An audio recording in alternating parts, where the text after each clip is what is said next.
പത്രോസ് എഴുതിയ രണ്ടാം ലേഖനം. ആമുഖം. യേശുക്രിസ്തുവിന്റെ ദാസനും അപ്പസ്തോലനുമായ ശിമയോൻ പത്രോസാണ് ഈ ലേഖനം എഴുതുന്നത് എന്ന് പറഞ്ഞുകൊണ്ടാണ് ഇതാരംഭിക്കുന്നത്. തന്റെ ലേഖനത്തെ രണ്ടാമത്തേത് എന്ന് വിശേഷിപ്പിക്കുന്നത് പത്രോസിന്റെ ഒന്നാമത്തെ ലേഖനത്തെ തുടർന്നുള്ളത് എന്ന അർത്ഥത്തിലായിരിക്കണം. മാത്രമല്ല, യേശുവിന്റെ രൂപാന്തരീകരണത്തിന്റെ സാക്ഷികളിൽ ഒരുവനായി ലേഖകൻ സ്വയം ചിത്രീകരിക്കുകയും ചെയ്യുന്നു. എന്നാൽ ഇന്ന് മിക്ക വ്യാഖ്യാതാക്കളും ഈ ലേഖനം അപ്പസ്തോലനായ പത്രോസ് എഴുതിയതാണെന്ന് കരുതാൻ തയ്യാറാകുന്നില്ല. വിവിധ കാരണങ്ങളാലാണ് ഈ ലേഖനത്തിന് പത്രോസിന്റെ പിതൃത്വം നിഷേധിക്കപ്പെടുന്നത്. ലേഖകൻ അപ്പസ്തോലന്മാരെയും പൂർവികരെയും നിദ്ര പ്രാപിച്ചവർ എന്ന് വിശേഷിപ്പിച്ച് കടന്നുപോയ തലമുറയിലെ ആളുകളായി കരുതുന്നു. അങ്ങനെയെങ്കിൽ ലേഖകൻ അക്കൂട്ടത്തിൽപ്പെടുന്നവനല്ലല്ലോ. വിശുദ്ധ പൗലോസിന്റെ ലേഖനങ്ങളുടെ ഒരു സമാഹാരമുണ്ടായിട്ടുണ്ടെന്നും ആധികാരികതയുള്ള അവ ദുർവ്യാഖ്യാനം ചെയ്യപ്പെടുന്നെന്നും ലേഖകൻ പറയുന്നു. എന്നാൽ പത്രോസിന്റെ ജീവിതകാലത്ത് തന്നെ അപ്രകാരമൊക്കെ സംഭവിച്ചു എന്ന് കരുതാൻ ബുദ്ധിമുട്ടുണ്ട്. അബദ്ധ സിദ്ധാന്തത്തെക്കുറിച്ച് പ്രതിപാദിക്കുന്നിടത്ത് ലേഖകൻ യൂദായുടെ ലേഖനത്തെ ആശ്രയിച്ചതായി കാണുന്നു. ഒരു അപ്പസ്തോലന് അപ്രകാരം മറ്റൊരാളെ ആശ്രയിക്കേണ്ട ആവശ്യമുണ്ടായിരുന്നു എന്ന ചോദ്യമുയരുന്നു. യഥാർത്ഥത്തിൽ ആദ്യ നൂറ്റാണ്ടുകളിൽ തന്നെ ഈ ലേഖനത്തിന്റെ പിതൃത്വം സംബന്ധിച്ച് തർക്കമുണ്ടായിരുന്നുവെന്ന് പിതാക്കന്മാരായ ഒരിജനും യൗസേബിയൂസും ജെറോമും സാക്ഷ്യപ്പെടുത്തുന്നു. ഏതാണ്ട് 4-ാം നൂറ്റാണ്ടിന്റെ അവസാനം വരെ ഈ വിവാദം നിലനിന്നു. അപ്പസ്തോലനായ പത്രോസാണോ ഇതിന്റെ കർത്താവ് എന്നതിനെക്കുറിച്ച് തീർച്ചയില്ലാതിരുന്നതിനാലായിരിക്കാം അത് കാനനിൽ പ്രവേശിക്കാൻ ഇത്രമാത്രം വൈകിയത്. അതേസമയം പത്രോസിനോട് ഒട്ടും ബന്ധമില്ലാത്തൊരു കത്താണിതെന്ന് കരുതാനാവില്ല. പത്രോസിന്റെ മിത്രമണ്ഡലത്തിലെ യവനവൽക്കരിക്കപ്പെട്ട ഒരു യഹൂദ ക്രൈസ്തവനായിരിക്കണം ഇതിന്റെ കർത്താവ്. അയാളുടെ ക്രൈസ്തവ വ്യക്തിത്വം ലേഖനത്തിലുടനീളം വ്യക്തമാണല്ലോ. ബൈബിളിലെ വിവിധ കഥാപാത്രങ്ങളെയും ബിംബങ്ങളുടെയും നിർണായകമായ ഉപയോഗം അയാളുടെ യഹൂദ സ്വഭാവം വെളിപ്പെടുത്തുന്നു. സവിശേഷമായ ഗ്രീക്ക് പദപ്രയോഗവും യവനാശയ ലോകത്തിന്റെ വിനിയോഗവും വഴി സുവിശേഷത്തിന്റെ സാംസ്കാരിക അനുരൂപണത്തിനുള്ള ശ്രമം ലേഖകന്റെ യവന സ്വഭാവം സൂചിപ്പിക്കുന്നു. ക്രിസ്തുവിന്റെ രണ്ടാം വരവ് എന്തുകൊണ്ട് നടക്കുന്നില്ല എന്ന ചോദ്യത്തിന് ഉത്തരം നൽകാൻ ശ്രമിക്കുന്ന ഈ ലേഖനം 1-ാം നൂറ്റാണ്ടിന്റെ അവസാനത്തിലോ 2-ാം നൂറ്റാണ്ടിന്റെ ആദ്യ ദശകത്തിലോ റോമായിൽ നിന്ന് എഴുതിയതായിരിക്കണം. ആർക്കാണ് ഈ ലേഖനം എഴുതിയത് എന്നതിനെക്കുറിച്ച് ലേഖനത്തിൽ വ്യക്തമായ സൂചനകളില്ല. എന്നാലും ഏറെ യവനവൽക്കരിക്കപ്പെട്ട ഗ്രീക്ക് ഭാഷ സംസാരിച്ചിരുന്ന വിജാതിയിൽ നിന്ന് വന്ന ക്രൈസ്തവരായിരിക്കണം ലേഖന സ്വീകർത്താക്കൾ. ക്രൈസ്തവ വിശ്വാസം സ്വീകരിച്ചവരെ പ്രോത്സാഹിപ്പിക്കുന്നതിനും ഭാവിയെക്കുറിച്ച് പ്രത്യാശയോടെ ജീവിക്കുന്നതിന് അവരെ പ്രേരിപ്പിക്കുന്നതിനും പൂർണ്ണമായ അറിവ് ലഭ്യമാക്കുന്നതിനും മറ്റുമാണ് ഈ ലേഖനം എഴുതപ്പെട്ടത്. അക്കാരണത്താൽ തന്നെ അബദ്ധ സിദ്ധാന്തക്കാരുടെ വാദം ഖണ്ഡിക്കുക എന്ന ലക്ഷ്യവുമുണ്ട്. അധ്യായം 1. യേശുക്രിസ്തുവിന്റെ ദാസനും അപ്പസ്തോലനുമായ ശിമയോൻ പത്രോസ്, നമ്മുടെ ദൈവത്തിന്റെയും രക്ഷകനായ യേശുക്രിസ്തുവിന്റെയും നീതി വഴി ഞങ്ങൾ സ്വീകരിച്ച വിശ്വാസം തന്നെ സ്വീകരിച്ചവർക്ക് എഴുതുന്നത്, ദൈവത്തെയും നമ്മുടെ കർത്താവായ യേശുക്രിസ്തുവിനെയും കുറിച്ചുള്ള പൂർണ്ണമായ പരിജ്ഞാനം മൂലം നിങ്ങളിൽ കൃപയും സമാധാനവും വർദ്ധിക്കട്ടെ. തന്റെ മഹത്വത്തിലേക്കും ഔന്നത്യത്തിലേക്കും നമ്മെ വിളിച്ചവനെക്കുറിച്ചുള്ള പൂർണ്ണമായ അറിവിലൂടെ നമ്മുടെ ജീവിതത്തിനും ഭക്തിക്കും ആവശ്യമായവയെല്ലാം അവന്റെ ദൈവിക ശക്തി നമുക്ക് പ്രദാനം ചെയ്തിരിക്കുന്നു. ദുരാശ മൂലം ലോകത്തിൽ ഉണ്ടാകുന്ന വിനാശത്തിൽ നിന്ന് രക്ഷപ്പെട്ട് ദൈവിക സ്വഭാവത്തിൽ നിങ്ങൾ പങ്കുകാരാകുന്നതിന് തന്റെ മഹത്വവും ഔന്നത്യവും വഴി അവിടുന്ന് നിങ്ങൾക്ക് അമൂല്യവും ശ്രേഷ്ഠവുമായ വാഗ്ദാനങ്ങൾ നൽകിയിരിക്കുന്നു. ഇക്കാരണത്താൽ നിങ്ങളുടെ വിശ്വാസത്തെ സുഹൃതം കൊണ്ടും, സുഹൃതത്തെ ജ്ഞാനം കൊണ്ടും, ജ്ഞാനത്തെ ആത്മസംയമനം കൊണ്ടും, ആത്മസംയമനത്തെ ക്ഷമ കൊണ്ടും, ക്ഷമയെ ഭക്തി കൊണ്ടും, ഭക്തിയെ സഹോദര സ്നേഹം കൊണ്ടും, സഹോദര സ്നേഹത്തെ ഉപവി കൊണ്ടും സമ്പൂർണമാക്കാൻ നന്നായി ഉത്സാഹിക്കുവിൻ. ഇവ നിങ്ങളിൽ ഉണ്ടായിരിക്കുകയും സമൃദ്ധമാവുകയും ചെയ്താൽ നിങ്ങൾ പ്രയോജനശൂന്യരും ഫലരഹിതരുമാകാതിരിക്കാൻ നമ്മുടെ കർത്താവായ യേശുക്രിസ്തുവിനെക്കുറിച്ചുള്ള പൂർണ്ണമായ അറിവ് സഹായിക്കും. ഇവയില്ലാത്തവൻ അന്ധനും ഹ്രസ്വദൃഷ്ടിയും പഴയ പാപങ്ങളിൽ നിന്ന് ശുദ്ധീകരിക്കപ്പെട്ടു എന്ന കാര്യം വിസ്മരിക്കുന്നവനുമാണ്. ആകയാൽ സഹോദരരെ, നിങ്ങളുടെ വിളിയും തിരഞ്ഞെടുപ്പും ഉറപ്പിക്കുന്നതിൽ കൂടുതൽ ഉത്സാഹമുള്ളവരായിരിക്കുവിൻ. ഇങ്ങനെ ചെയ്താൽ ഒരിക്കലും നിങ്ങൾ വീണു പോവുകയില്ല. നമ്മുടെ കർത്താവും രക്ഷകനുമായ യേശുക്രിസ്തുവിന്റെ അനശ്വരമായ രാജ്യത്തിലേക്ക് അനായാസം നിങ്ങൾക്ക് പ്രവേശനം ലഭിക്കുകയും ചെയ്യും. നിങ്ങൾ ഇക്കാര്യങ്ങൾ അറിയുകയും നിങ്ങൾക്ക് ലഭിച്ചിരിക്കുന്ന സത്യത്തിൽ ഉറച്ചു നിൽക്കുകയും ചെയ്യുന്നെങ്കിലും അവയെക്കുറിച്ച് എപ്പോഴും നിങ്ങളെ ഞാൻ ഓർമ്മിപ്പിച്ചുകൊണ്ടിരിക്കും. ഞാൻ ഈ കൂടാരത്തിലായിരിക്കുന്നിടത്തോളം കാലം ഓർമ്മപ്പെടുത്തൽ വഴി നിങ്ങളെ ഉണർത്തുന്നത് ഉചിതമാണെന്ന് കരുതുന്നു. എന്തെന്നാൽ നമ്മുടെ കർത്താവായ യേശുക്രിസ്തു എനിക്ക് വെളിപ്പെടുത്തി തന്നിട്ടുള്ളതുപോലെ കൂടാരത്തിൽ നിന്നുള്ള എന്റെ വേർപാടിന്റെ സമയം അടുത്തിരിക്കുന്നു. എന്റെ വേർപാടിന് ശേഷവും നിങ്ങൾ ഇക്കാര്യങ്ങൾ ഓർക്കാൻ വേണ്ടത് ഞാൻ ചെയ്യും. നമ്മുടെ കർത്താവായ യേശുക്രിസ്തുവിന്റെ ശക്തിയെയും പ്രത്യാഗമനത്തെയും കുറിച്ച് ഞങ്ങൾ നിങ്ങളെ അറിയിച്ചത് കൗശലപൂർവ്വം മെനഞ്ഞെടുത്ത കൽപ്പിത കഥകളെ വിശ്വസിച്ചതുകൊണ്ടല്ല, ഞങ്ങൾ അവന്റെ ശക്തിപ്രാഭവത്തിന്റെ ദൃക്സാക്ഷികളായതുകൊണ്ടാണ്. പിതാവായ ദൈവത്തിൽ നിന്ന് ബഹുമാനവും മഹത്വവും അവൻ സ്വീകരിച്ചു. ഇവൻ എന്റെ പ്രിയപുത്രൻ, ഇവനിൽ ഞാൻ പ്രസാദിച്ചിരിക്കുന്നു എന്ന സ്വരം മഹിമപ്രാഭവത്തിൽ നിന്ന് അവന്റെ അടുത്ത് വരികയും ചെയ്തു. സ്വർഗത്തിൽ നിന്നുണ്ടായ ആ സ്വരം ഞങ്ങൾ കേട്ടു. എന്തെന്നാൽ ഞങ്ങളും അവന്റെ കൂടെ വിശുദ്ധമലയിൽ ഉണ്ടായിരുന്നു. ഇങ്ങനെ പ്രവാചക വചനത്തെപ്പറ്റി ഞങ്ങൾക്ക് കൂടുതൽ ഉറപ്പ് ലഭിച്ചിരിക്കുന്നു. പ്രഭാതം പൊട്ടിവിടരുകയും പ്രഭാത നക്ഷത്രം നിങ്ങളുടെ ഹൃദയങ്ങളിൽ ഉദിക്കുകയും ചെയ്യുന്നതുവരെ ഇരുളിൽ പ്രകാശിക്കുന്ന ദീപത്തെ എന്ന പോലെ പ്രവാചക വചനത്തെ നിങ്ങൾ ശ്രദ്ധിക്കേണ്ടതാണ്.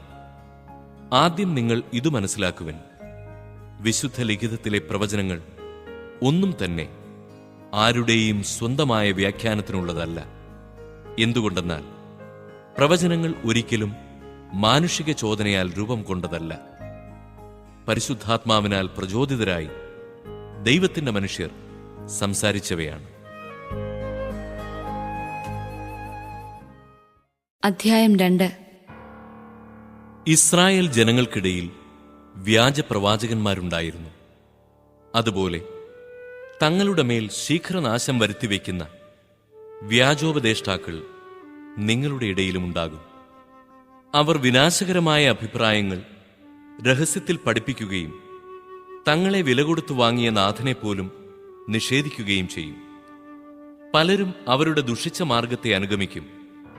അങ്ങനെ അവർ മൂലം സത്യത്തിന്റെ മാർഗം നിന്ദിക്കപ്പെടും. അത്യാഗ്രഹം കാരണം വ്യാജം പറഞ്ഞ് നിങ്ങളെ അവർ ചൂഷണം ചെയ്യും.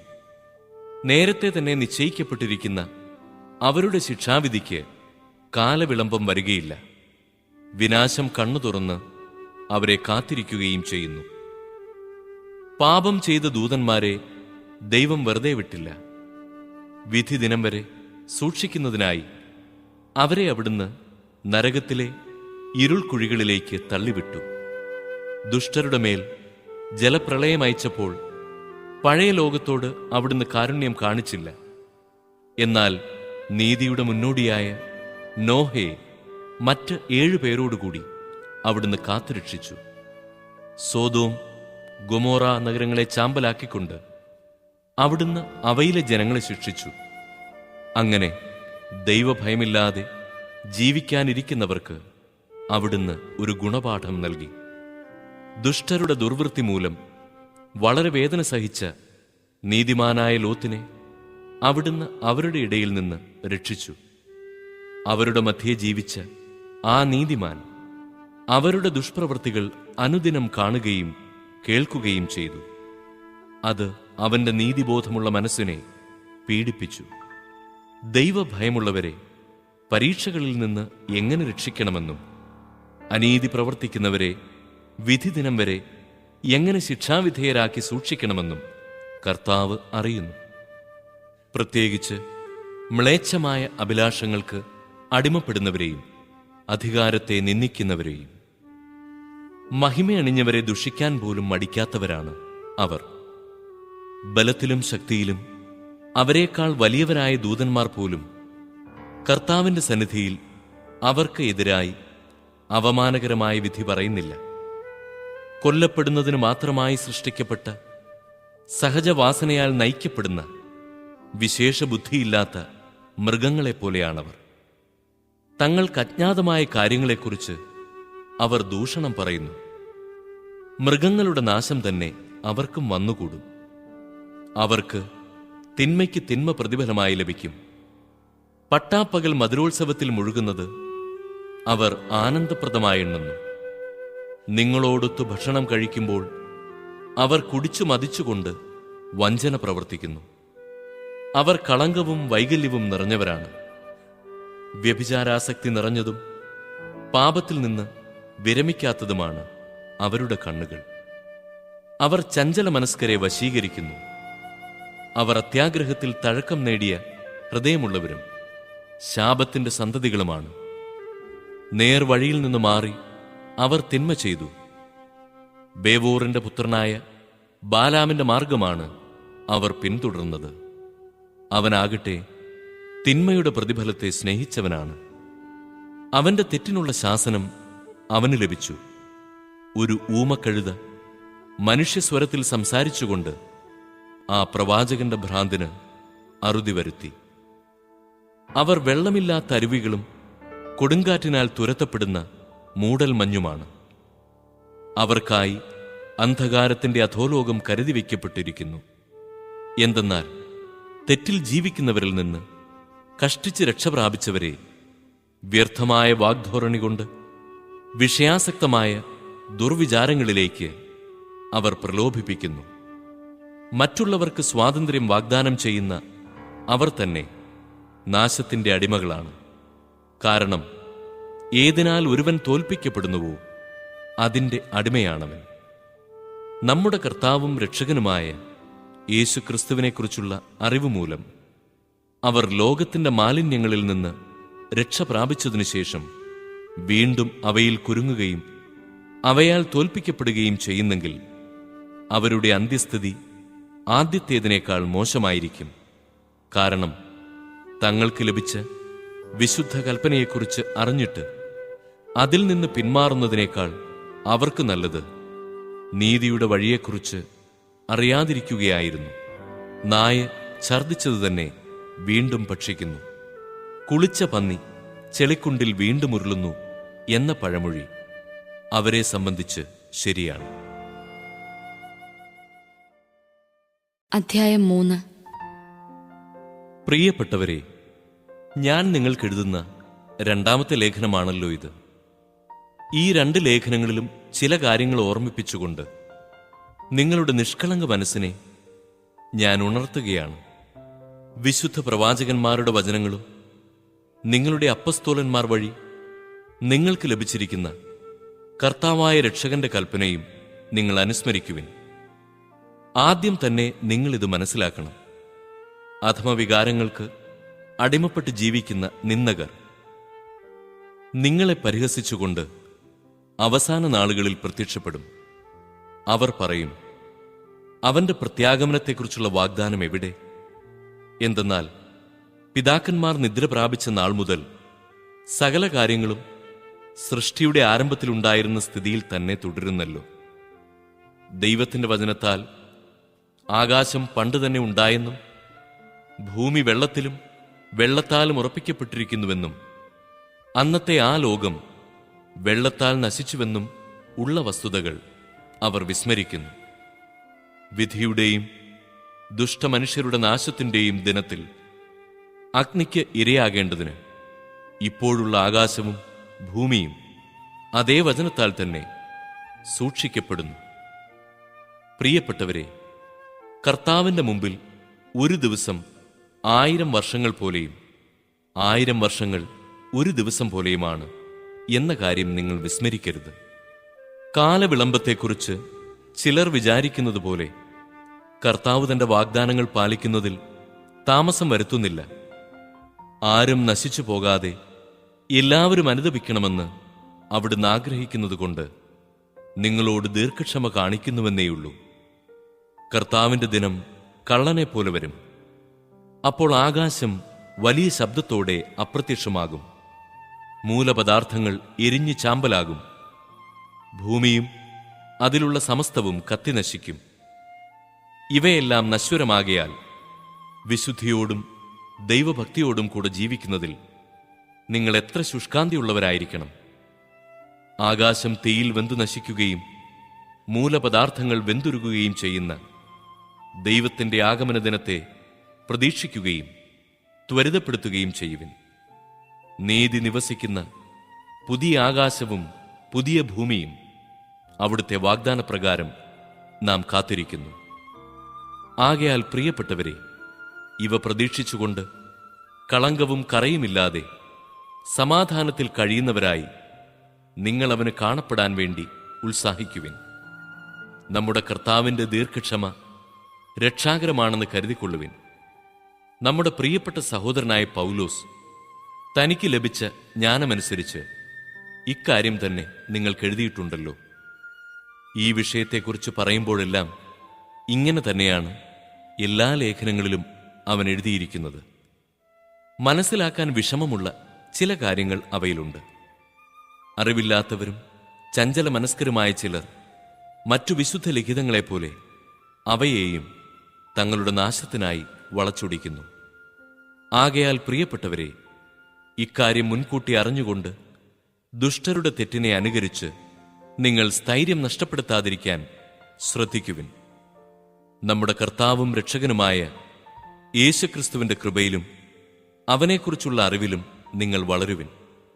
അവന് ഇപ്പോഴും എന്നേക്കും മഹത്വമുണ്ടായിരിക്കട്ടെ. ആമേൻ.